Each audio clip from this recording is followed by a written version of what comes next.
జగదీష్ గారు brand alliance లో activities ఏం చేస్తున్నారు? సో ధనలక్ష్మి గారు, మౌలికంగా నేను చెప్పాను కదా, కన్సల్టింగ్, కోచింగ్, మెంటరింగ్.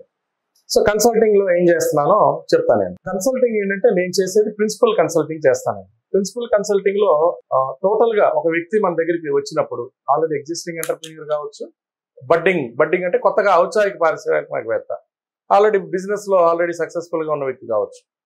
వీళ్ళు ఏంటంటే దీనిలో ఒక 6 phases ఆఫ్ కన్సల్టెన్సీలో ఏంటంటే ఒక 6 to 7 phases ఉంటాయి అన్నమాట. ఫస్ట్ సెన్సిటైజింగ్ అంటాం. అంటే ఒక వ్యక్తి మన దగ్గర రాగానే కొత్త వ్యాపారం అనుకోండి, అసలు ఆ వ్యాపారం పనికొస్తుందా లేదా, అతను దేనికి పనికొస్తాడు, ఆయన అసలు వ్యాపారస్తుడిగా ఉండాల్సిన లక్షణాలు ఆయనకు ఉన్నాయా, లక్షణాలు ఉన్నాయి అనుకుందాం, ఆ వ్యాపారం అతనికి సెట్ అవుతుందా లేదు. ఒక్కొక్కసారి ఏంటంటే ఆయనకి లక్షణాలు లేవు, వ్యాపారం బాగుంది, లేదంటే వ్యాపారం చాలా బాగుంటుంది, ఆయనకు లక్షణాలు లేవు. సో ఇదంతా కూడాను సెన్సిటైజింగ్ అనే ప్రాసెస్ చేస్తాం అనమాట. సెకండ్ కాన్సెప్టలైజేషన్.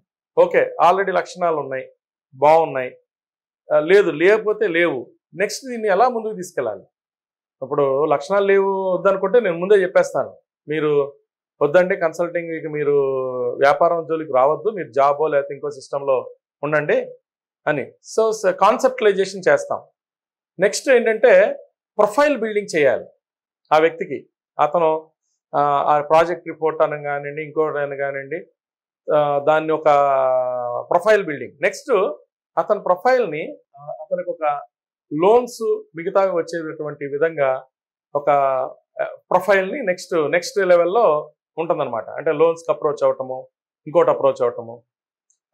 లోన్స్ అంటే చాలా మంది ఏమనుకుంటారంటే బ్యాంక్ నుంచేనే కాదు, వాళ్ళ పేరెంట్స్ దగ్గర నుంచి, లేకపోతే నైబర్స్ దగ్గర నుంచి, ఇంకోళ్ళ దగ్గర నుంచి, వాళ్ళ చుట్టాలు, లేకపోతే ఇంకొకళ్ళు ఎవరో ఒకళ్ళ దగ్గర నుంచైనా సొంత ఫండ్సే కాకుండా పెట్టుకోవచ్చు.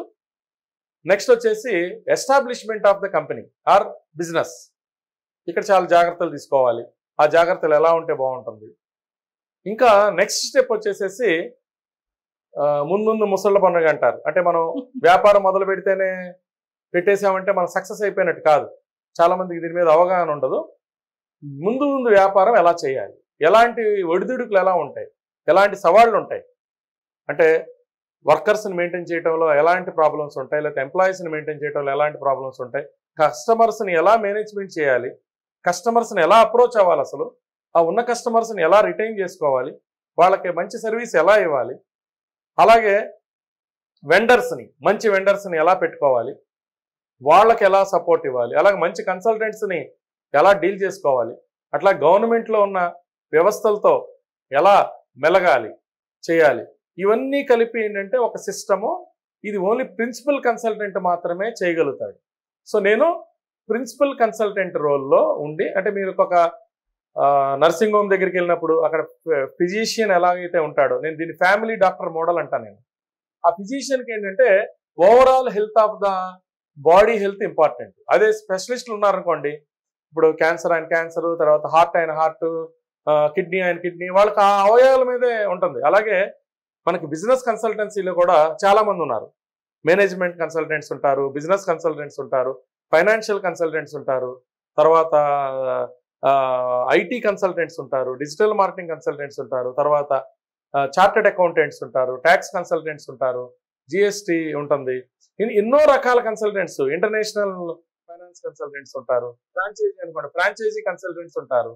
ఇట్లా ఎన్నో రకాల కన్సల్టెంట్స్ ఉంటారు. ఫుడ్ బిజినెస్ అనుకోండి, ఫుడ్ కన్సల్టెంట్స్ ఉంటారు. ఈ రకరకాల కన్సల్టెంట్స్ని అవసరాన్ని బట్టి, అంటే నేను ఏదైతే గైడెన్స్ ఇచ్చిన తర్వాత ఆ రెలవెంట్ పర్సన్స్ని ఇప్పుడు ప్రాజెక్ట్ రిపోర్ట్స్ తయారు చేయాలి.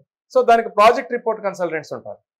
సో ఆ రెలవెంట్ పర్సన్స్ని మనం ఎంగేజ్ చేస్తాం. వాళ్ళు మన దగ్గరికి రావటం కానీ కన్సల్టెంట్స్ ఇప్పుడు నర్సింగ్ హోమ్లో ఎలాగైతే వస్తే మన దగ్గరికి వస్తారు, లేదంటే మనం రెఫర్ చేస్తాం ఆ పర్టికులర్ కన్సల్టెంట్స్ దగ్గరికి. అంటే డైరెక్ట్గా ఒక కస్టమర్ ఆర్ ఒక ఔత్సాహిక పారిశ్రామికవేత్త డైరెక్ట్గా ఏదో కన్సల్టెంట్ని అప్రోచ్ అయితే ఏమవుతుందంటే వాళ్ళు 360 డిగ్రీలో వాళ్ళకి గైడెన్స్ ఇవ్వలేరు. సపోజ్ ఈయన దగ్గర ఒక 5 లక్షల బడ్జెట్ ఉంది, దీన్ని మార్కెటింగ్ ఏదో చేద్దాం అనుకుంటే డిజిటల్ మార్కెటింగ్ పర్సన్ 5 లక్షలు తీసేసుకోవచ్చు.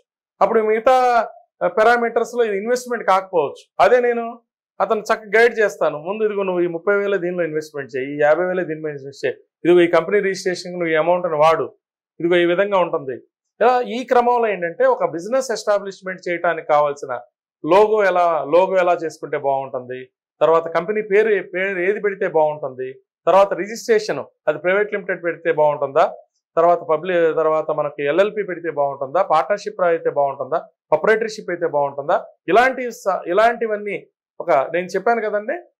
బేసికల్గా బిజినెస్కి ఏ విధంగా ఉంటే బాగుంటుంది, తర్వాత ఆఫీస్ ఎక్కడ పెడితే బాగుంటుంది, ఆ ప్రొడక్ట్ ఎటువంటి ప్రొడక్ట్ని పెడితే బాగుంటుంది, ప్రైసింగ్ ఎలా ఉంటే బాగుంటుంది, ప్రమోషన్ ఎలా ఉంటే బాగుంటుంది, ఇలా ఎన్నో రకాల కన్సల్టెన్సీలు ఏంటంటే ఎన్నో రకాల ఉంటాయి.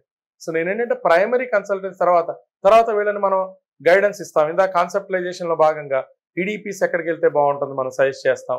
తర్వాత బ్యాంకింగ్లో కూడా ఏ బ్యాంక్ ద్వారా వీళ్ళు వెళ్తే బాగుంటుంది, తర్వాత గవర్నమెంట్ పోర్టల్స్ లోన్స్ అప్లై చేస్తే ఎటువంటి లోన్స్ అప్లై చేస్తే బాగుంటుంది, ఎంఎస్ఎంఈ స్కీమ్స్ ఉన్నాయి, చాలా గవర్నమెంట్ స్కీమ్స్ ఉన్నాయి, ఉద్యోగ ఆధార్ అంటే ఏంటి, ఆ స్కీమ్స్ అంటే ఏంటి. ఈ కన్సల్టెన్సీలో ఏంటంటే నేను అదే చెప్పానండి, వాట్ నాట్ నాకు తెలియని విషయాలు కూడా ఏదన్నా ఉంటాయి. జనరల్గా అందరూ అన్నింటిలోనూ నాలెడ్జ్ ఉండాల్సిన అవసరం లేదు. ఒక ఫిల్మ్ డైరెక్టర్ ఉన్నాడు అనుకోండి, రకరకాల ఎలాగైతే వాడుకుంటారో నేను కూడాను డిఫరెంట్ వ్యక్తులు, డిఫరెంట్ కన్సల్టెన్సీ. ఒకవేళ నాకు నాలెడ్జ్ లేదనుకోండి, నాకన్నా బెటర్ నాలెడ్జ్గా ఉన్న పర్సన్ ఈ కన్సల్టెన్సీలో కానీ ఎవరైనా ఉంటే నేను వాళ్ళకి అటాచ్మెంట్ చేస్తాను. నేను ముందే చెప్పాను, నేను ఈ బ్రాండ్ అలయన్స్ అనే ఆర్గనైజేషన్ని నేను స్టార్ట్ చేయడంలో నా ముఖ్య ఉద్దేశం ఇదే.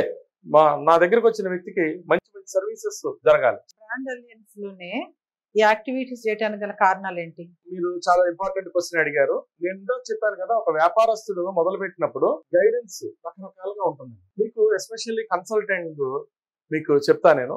సపోజ్ మీకు అందరికీ తెలవంగానే మ్యారేజ్ కన్సల్టెన్సీ అని అన్నారు అనుకోండి, ఊరికి నేను ఎగ్జాంపుల్కి అంటే రిలేట్ అవడానికి, ఇక్కడ డైరెక్ట్గా రిలేట్ అవడానికి చెప్తాను నేను. ఒక 3 పాసిబిలిటీస్ ఉంటాయండి. సపోజ్ ఒక మ్యారేజ్ కన్సల్టెంట్ ఉన్నారు, మ్యారేజ్ చేయాల్సిన ఉన్నాయండి. అతనికి ఏంటంటే ఫస్ట్ అవగాహన ఉంది, అవతల ఈ అమ్మాయి అబ్బాయి కరెక్ట్గా సెట్ అవుతారా అనేది అవగాహన ఉంది. అవగాహనతో మ్యారేజ్ చేసేవాళ్ళు కొంతమంది ఉన్నారు. 2, అవగాహన లేకపోయినా మ్యారేజ్ చేస్తారు. అంటే మెయిన్ ఏంటంటే ఫీజెస్ కోసం. అట్లా బిజినెస్ కన్సల్టెన్సీ కూడా అంతే. వాడు ఒక వ్యక్తి రాగానే ఆ వ్యాపారం చేద్దాం అనుకున్నది పనికిరాదు అని అర్థమైపోయింది, అయినా కూడా అతను ఏంటంటే డిస్కరేజ్ పంపించేశాడు అనుకో, ఈయనకి రావాల్సిన ఫీజు రాదు కదా. అందువల్ల ఏం చేస్తాడంటే ఒకటి అతనికి తెలియదు అసలు, అతను అడుగుతున్నది అర్థం కాదు, అందువల్ల సజెస్ట్ చేశాడు. 2, అర్థమైనా సజెస్ట్ చేశాడు. ఎందుకు అర్థమైనా సజెస్ట్ చేశాడంటే ఫీజు కావాలి.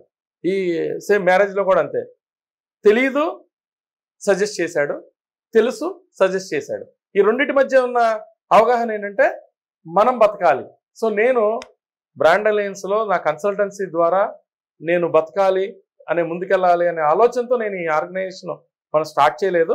మనం చేసే పర్పస్ అవతలాడికి ఉపయోగపడాలి. నిజంగా అతను బిజినెస్కి పనికిరాడంటే వద్దు, లేదు ఇక్కడ పెట్టేస్తానంటే వద్దు.